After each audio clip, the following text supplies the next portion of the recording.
નમસ્કાર મિત્રો. શું તમે ક્યારેય વિચાર્યું છે કે દુનિયામાં બે પ્રકારના લોકો કેમ હોય છે? એક એવા જેઓ ઇતિહાસ વાંચે છે અને બીજા એવા જેઓ ઇતિહાસ રચે છે. આ બે વચ્ચેનો તફાવત કોઈ ડિગ્રી કે પૈસાનો નથી હોતો. તફાવત માત્ર બે જ શબ્દોનો છે: સાહસ અને ધૈર્ય. આજે આપણે વાત કરીશું એવા જીવંત ઉદાહરણોની જે સાબિત કરે છે કે જો તમારી શરૂઆત સાહસથી થાય અને સફર ધૈર્ય સાથે કપાય તો દુનિયાની કોઈ તાકાત તમને જીતતા રોકી શકતી નથી. સાહસ એટલે શું? ડર ન લાગવો એ સાહસ નથી, પણ ડર હોવા છતાં આગળ વધવું એ સાહસ છે. ચાલો વાત કરીએ અરુણિમા સિન્હાની. 2011માં કેટલાક લૂંટારુઓએ તેમને ચાલુ ટ્રેનમાંથી નીચે ફેંકી દીધા હતા.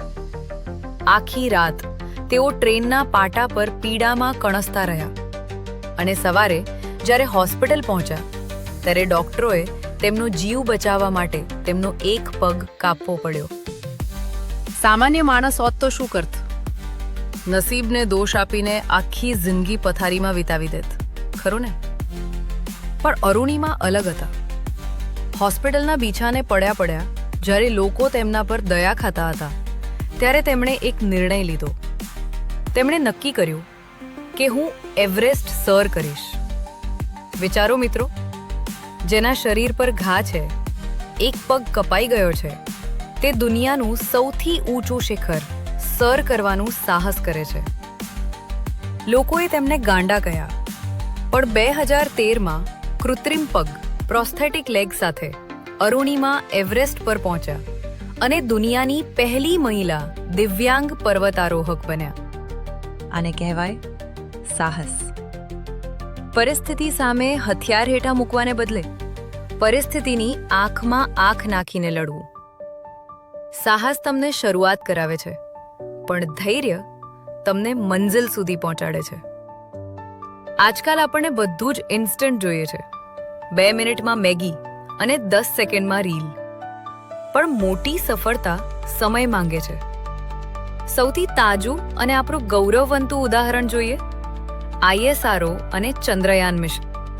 યાદ છે 2019નું વર્ષ, જ્યારે ચંદ્રયાન 2 લેન્ડિંગની છેલ્લી ક્ષણોમાં ક્રેશ થયું હતું. આખા દેશની સામે ઈસરોના ચેરમેન કે સિવન રડી પડ્યા હતા. વર્ષોની મહેનત એક ક્ષણમાં ધૂળ થઈ ગઈ હતી. શું ઈસરોએ હાર માની લીધી? ના, ત્યાં જરૂર હતી અખૂટ ધૈર્યની. તેમણે એક દિવસ નહીં, એક મહિનો નહીં, પણ પૂરા 4 વર્ષ સુધી રાહ જોઈ.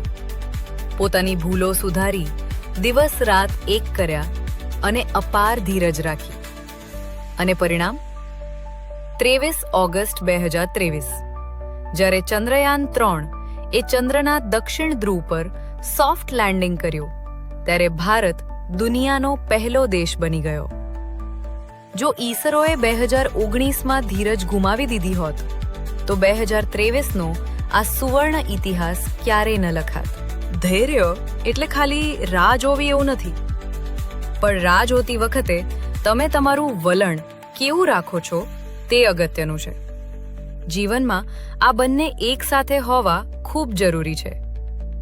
જો તમારી પાસે ફક્ત સાહસ હશે પણ ધૈર્ય નહીં હોય તો તમે વહેલા થાકી જશો અને અધવચ્ચેથી પાછા વળી જશો.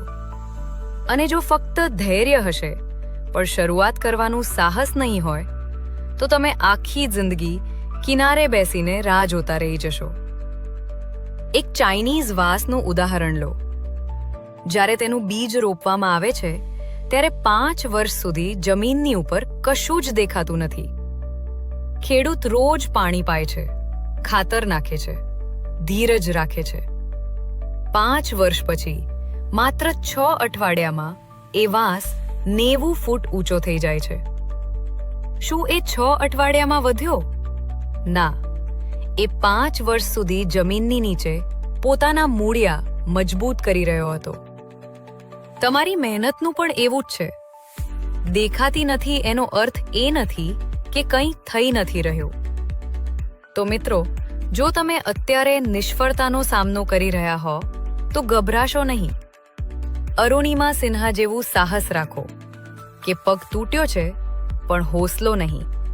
અને ઈસરો જેવું ધૈર્ય રાખો કે આજે ભલે નિષ્ફળતા મળી પણ કાલે ચંદ્ર મારો જ હશે.